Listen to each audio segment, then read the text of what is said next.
इसी बीच एक breaking news आपको दे देते हैं कि दिल्ली में बढ़ते प्रदूषण पर सुप्रीम कोर्ट ने टिप्पणी की है।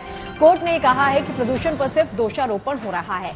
पंजाब में अब भी पराली लगातार जलाई जा रही है। मामले लगातार सामने आ रहे हैं, हम देख ही रहे हैं। पराली कोई राजनीतिक मामला नहीं है। हर हाल में पराली जलाया जाना चाहिए, लेकिन ये मामले बंद कर देने चाहिए। कोर्ट ने यह भी कहा कि सरकार प्रदूषण रोकने के लिए सख्त से सख्त कदम लगातार उठाए। तो सरकार की तरफ से देखिए लगातार ये कहा ही जा रहा है कि अगर पंजाब हरियाणा में पराली जलाने के मामले अभी भी जारी हैं तो उन पर लगाम तुरंत लगाई जानी चाहिए, क्योंकि वहां से उठता हुआ धुआं सीधा दिल्ली एनसीआर को सीधे तौर पर प्रभावित कर रहा है।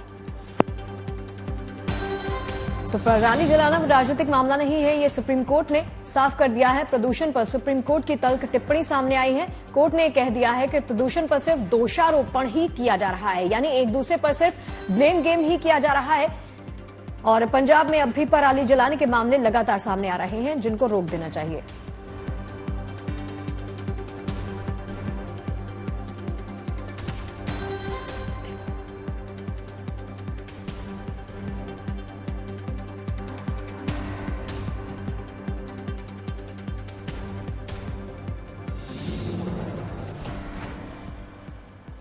तो मनीष, आपसे हम बात करने की कोशिश करते जानना चाहेंगे कि इस वक्त पोल्यूशन का क्या स्तर है। आपने जब पहले रिपोर्ट सबमिट की थी तो उसमें आपने बताया था AQI जो है वो 400 से नीचे था सुबह में। अभी क्या हाल है प्रदूषण का? सड़कों पे ज्यादा लोग दिखाई दे रहे हैं, क्योंकि बेस 3 और बेस 4 वाहन जो हैं उन्हें अभी सड़कों से दूर रहने के लिए कहा गया है।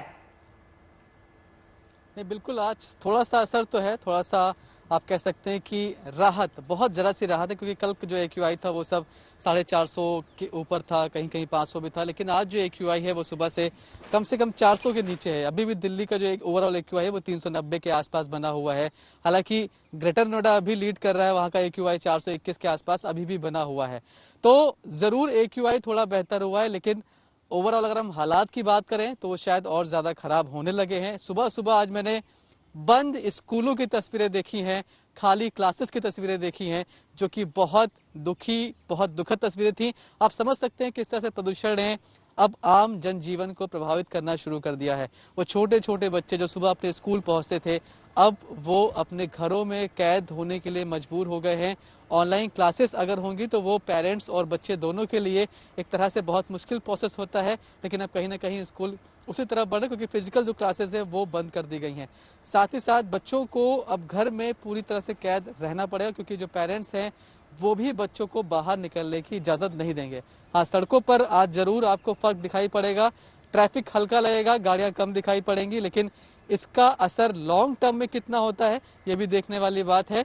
और सबसे खराब बात जो ये दिखाई पड़ती है कि आपको सड़क पर मशीनरीज नहीं दिखाई पड़ती है, आपको सिस्टम दिखाई नहीं पड़ता है।